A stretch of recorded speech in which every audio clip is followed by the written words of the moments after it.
why don't we change the modus operandi? We've understood that Museveni cannot be pushed out of power by, playing the right way. How about we do what he did in 1988? How about we do the wrong thing? Pretty much. That's what they're saying, basically. Well, I understand them. I understand the frustration. I understand the anger. I understand the sense of hopelessness. But the duty of a leader is to see a way, go that way, and show that way to other people. Preach, please. We're going to have to play that one more time. Listen here. I understand the anger. I understand the sense of hopelessness. But the duty of a leader is to see a way, go that way, and show that way to other people. Maybe I should refresh your mind, ladies and gentlemen. Watch that. Watch that. November riots, the lives we lost. And if you read these names, ladies and gentlemen, it's very easy to think, if you listen to the narrative of Museveni, that these were violent people. Do not be duped. There's a video I played you here. There's a whole documentary from the BBC where they show you that many of people that were killed were innocent people.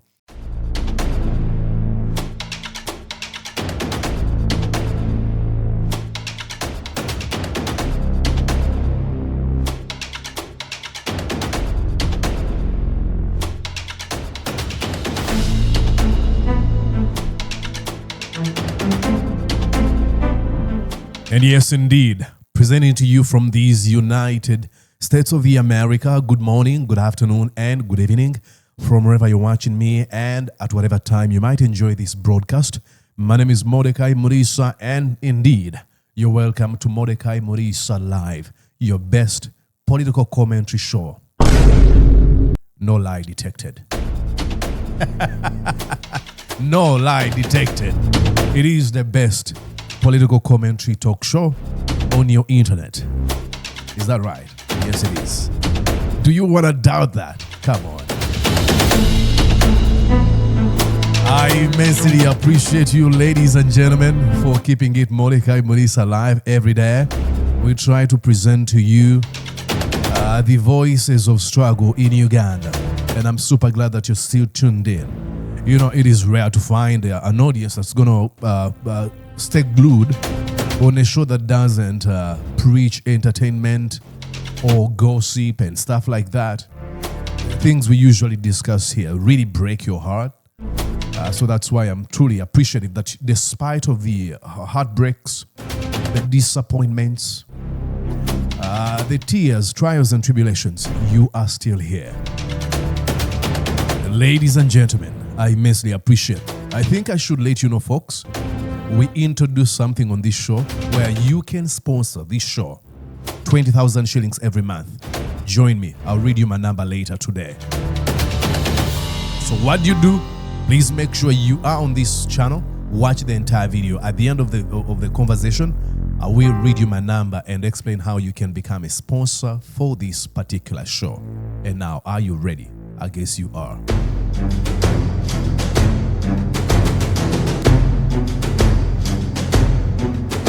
Now, ladies and gentlemen, I'm going to be trying to respond to the question that has been posed towards Bobi Wine. What is he doing? Is he waving a white flag? Is he capitulating? Did Bobi Wine betray the liberation struggle? Like he's been accused by a few sections within the opposition. What is the next move of Bobi Wine? Look, I'm not in his mind, but I can add dots and try to speculate, predict, and probably, think this is what he might do. But the biggest question now is, why isn't Bobi Wine massively mobilizing people to come out, hit the streets and oppose the Museveni criminal regime? That's the question we're going to be answering. We're going to go back and look at the conversation I had with him. Just last year in August, we were in Massachusetts, and I sat with him, asked him, why are we going into this election? What do you expect and stuff like that? So he's going to be responding, and from there, I'll give you my commentary. And I hope by the end of this conversation, you will have oops, I need to expand this. Okay, do this. Okay, listen. It's not. And we succeeded in that. So, like Dr. Besje taught us, when you're eating an elephant, you eat it bit by bit by bit by bit. So we want to break down the dictatorship bit by bit by bit. This is We want to break down the dictatorship bit by bit. another opportunity. It's an election. We don't want to leave it to him to once again leave the world that lie to the world that Uganda is a democracy. So we went in to challenge him, win him, and expose him to the world as he does what he does best usually. During the 2021 elections, I was in the newsroom. I was working with NBS. And I remember when you were abducted and what they did to you. Yeah. People went on streets, they protested, they were killed on streets. Yeah. And for some reasons, people are quick to blame you instead of blaming the perpetrator. Don't you think that probably the same events might happen and people might be killed, and again, you'll be the one to be blamed? People are being killed. People were killed before I was born. People got killed when I was just under 4 years when Museveni was taking power, in 1986. People have been killed for the last 40 years. Those that are killed directly and physically by bullets and guns, those that were burnt in train wagons, and those that die out of the failures of the system, those that die massively in the healthcare system, and those that die on the road carnages. So people have been dying. People continue to die, and people will continue to die if we've not done anything to avert it. The efforts that I lead are efforts to make things better, to ensure that people stop dying. Of course, the only way they respond to us is by violence. I'm not calling anybody to war. I'm not calling anybody to violence. I am calling the people of Uganda to exercise their right in the safest, ideally the safest way possible. That's non-violent protest. But the regime responds to us with violence. Now, I need to pause here. There's a lot to unpack there, ladies and gentlemen. Do not fall prey to the regime apologists, Bobi Wine, self-appointed critics, naysayers, skeptics, and pessimists who say Bobi Wine, his actions are leading to the death of people. Because you have to realize, how did the Museveni regime got established in our national politics? It was through the actions of killing people. Shortly after losing the 1980 election, Museveni, who performed in a Katumba style, he was unpopular to the core. People didn't like him. Nobody cared about Yoweri Museveni. There was a contest between, the high contest was between Obote and Pokawanga Ssemwogerere. It is believed that Pokawanga Ssemwogerere was cheated in the 1980 election. The Katumba Oye of 1980 was the most angry, the most triggered, that he decided to launch a war against the government of Obote. A Democrat in Pokawanga Ssemwogerere decided to go a different route. And probably he might have sort of clairvoyant to know what was going to come out of Museveni's war.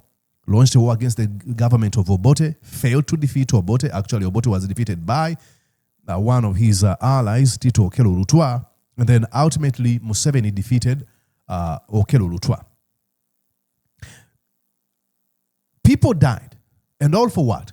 Museveni had launched in 1984, they launched a document that says, hey, these are the 10-point program. These are the 10 points that have triggered us to fight.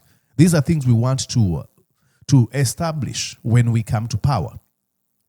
End to corruption, sectarianism, respect of human rights, things like, building a self-sustaining economy, and so many other things, and nepotism, to mention but a few, only for Museveni to come and mirror Apollo Milton Obote and Idi Amin Dada combined. But how many people died in the 1980 war? Over 500,000 people died. Now, of course, Museveni wants to usually engages in this very stupid revisionist history where he presents the case of those people that died in the 1980 war as people that were killed by Apollo Milton Obote. Only that we live in an age where people have a functioning brain. There's been situations where Museveni's men have said, hey, we used to dress up like Obote's men terrorize communities so that we make Obote's regime unpopular and then get support and sympathy from the communities that we had attacked. So all we saw in the 80s really didn't give us a thing, zero. We still have the abduction, torturing, and killing of innocent people Museveni was accusing Obote and Amin of doing. Corruption is unimaginable. Talk about sectarians. It is worse. So should we choose the same route? And remember one thing, ladies and gentlemen, this is the only way our country has known. It is fighting, it is killing people. Since the independence, shortly after independence, Apo Milton Obote hosts the president, Mutesa. And then Idi Amin Dada, then you have the years of Idi Amin Dada, and then the turmoil in the 80s up to 1986 when Museveni and his rebels win the war. So should we take the same route? Haven't we lost enough people? Museveni is a master at violence. His words, not mine. But let's continue here. Even when somebody just puts on a t-shirt or plays my music, they get abducted, raped or sodomized, tortured, killed, name it. Cases of Alexandria Marinos, who was tortured up to the point of death because he was playing Bobi Wine's music. On this platform, you can go on and search, put in Munyarwanda Bobi Mordecai Murisa. You're going to listen to this man who tells me how he was sodomized by Museveni men in a torture chamber. You have people who have been recorded being assaulted because they are waving a Ugandan flag. These are violent people. So how do you approach this? Do you approach them with violence? So, like we said in one of the songs, why do you blame the victim? Blame the perpetrator. Blame the killer, not the killed. Now, 100% you have to blame the one that is committing all these atrocities. Now, let's go back to these people who have said, if we all know that if we do everything according to the law, according to only the legal areas, why don't we change the modus operandi? We've understood that Museveni cannot be pushed out of power by playing the right way. How about we do what he did in 1988? How about we do the wrong thing? Pretty much. That's what they're saying, basically. Well, I understand them. I understand the frustration. I understand the anger. I understand the sense of hopelessness. But the duty of a leader is to see a way, go that way, and show that way to other people. Preach, please. We're going to have to play that one more time. Listen here. I understand the anger. I understand the sense of hopelessness. But the duty of a leader is to see a way, go that way, and show that way to other people. I've taken time to study all the pathways of change. And like I spoke yesterday, violence is one of them. But we rejected violence because violence only creates a vicious circle of violence. It creates a sense of entitlement. It disempowers the people even further, and yet we say people power is our power. Disempowers people and empowers the gun. Our effort is to disempower the gun and put that power in the ballot. To say that to change power, never again shall we need to use violence. Violence is the easiest way. Exactly. And most practical way. Yeah. But we don't want just quick fixes. We want to fix this once and for all. And it has been done in the past. In many. Ladies and gentlemen, there's a lot there again to unpack. Look, like he said, violence is the easy way. I mean, even thinking about it, you think of, I need to kill this man and it's done. But what we have learned, that violence, for the most part, gives birth to violence. Violence begets violence. As we see, it gives birth to the sense of entitlement.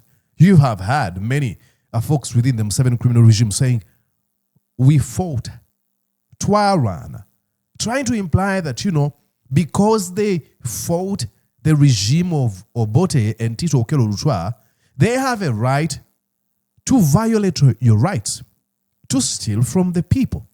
It is a perverted, stupid sense of entitlement that is unfathomable.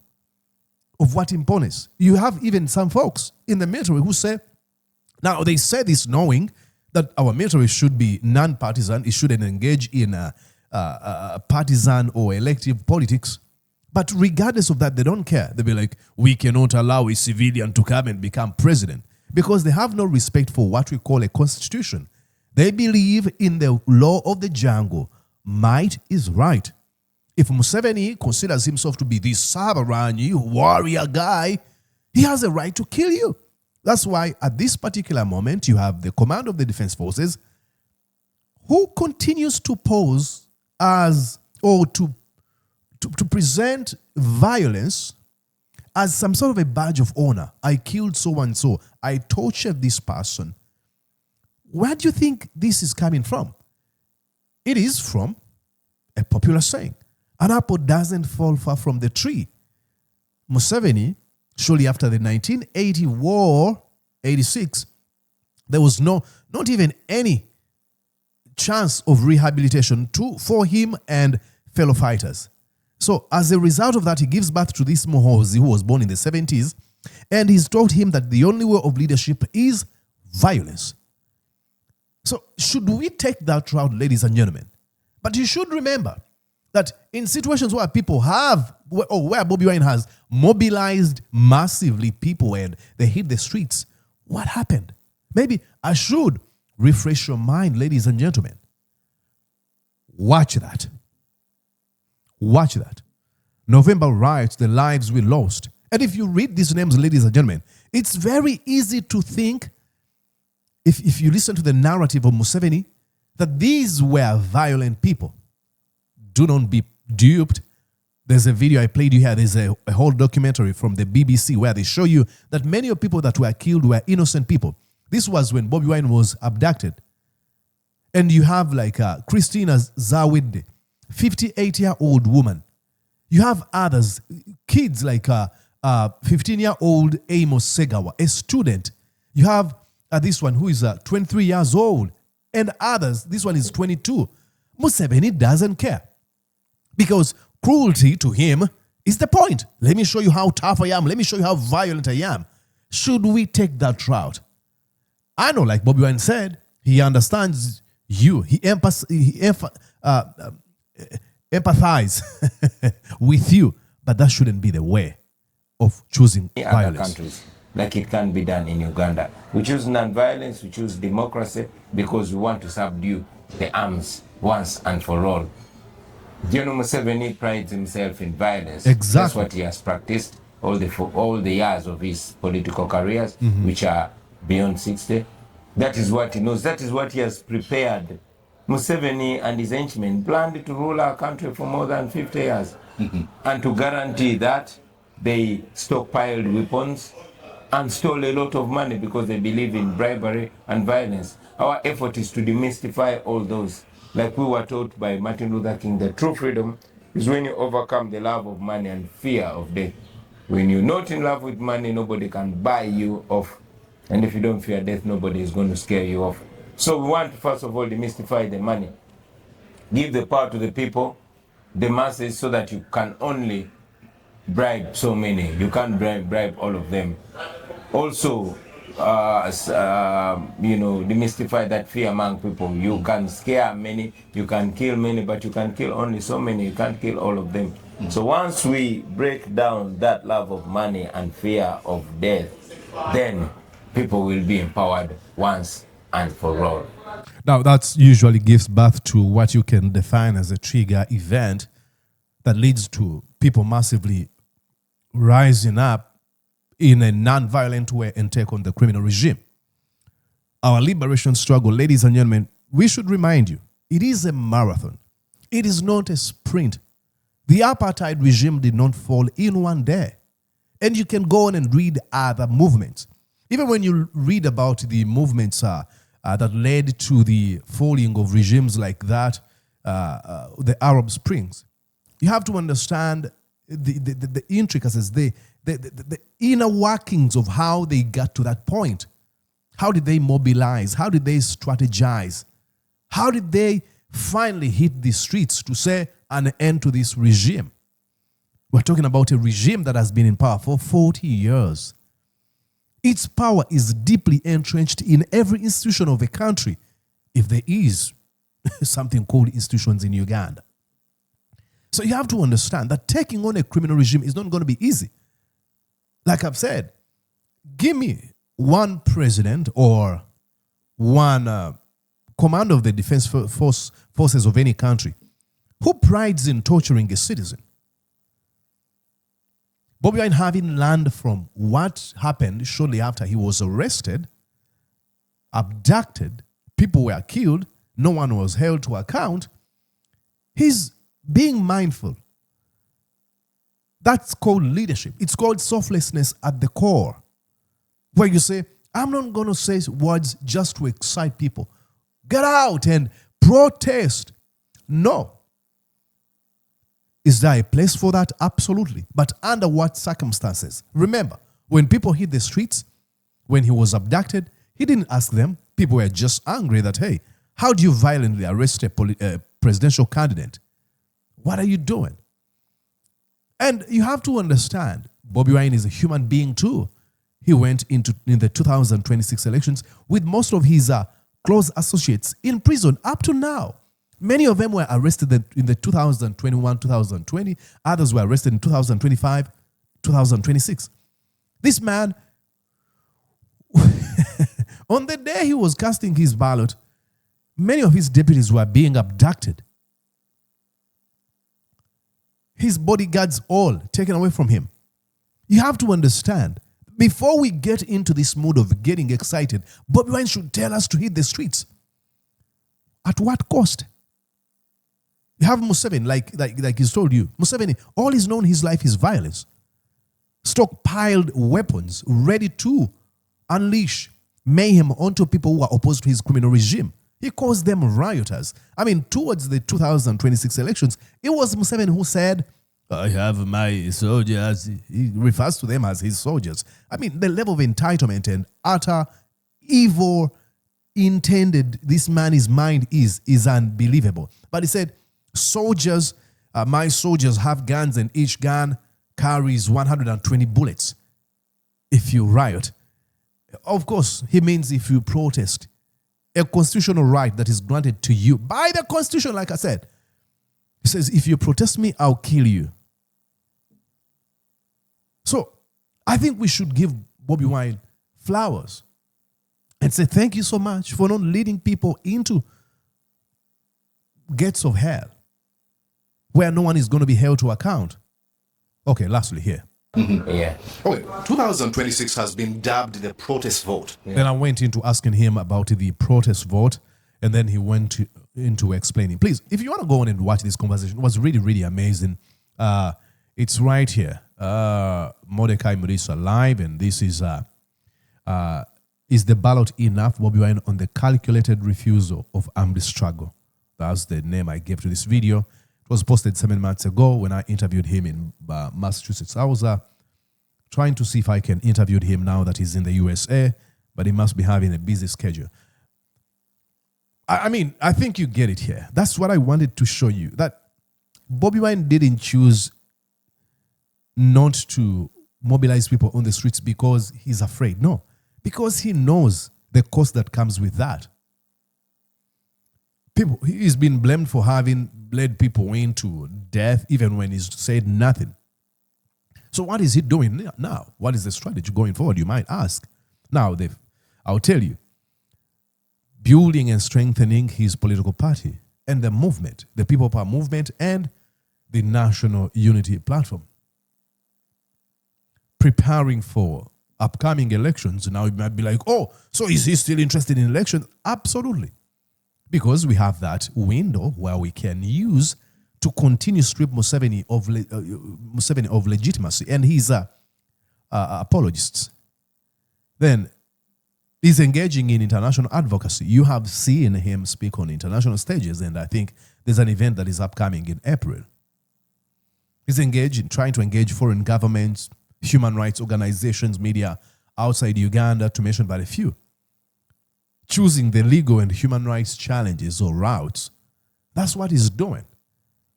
And you and I cannot know at what point one of those ways might actually give birth to what we all want to see, the ultimate change coming into our country.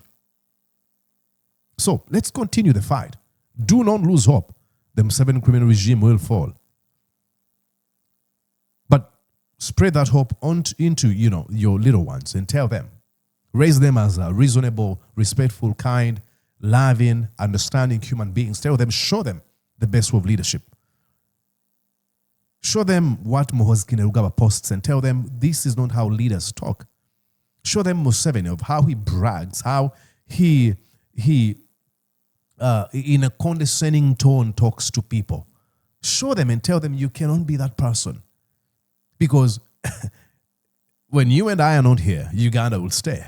And if you have children, I guess you would want them to live in a better country. So don't be just selfish, where you say, I only want to see change happening in my lifetime.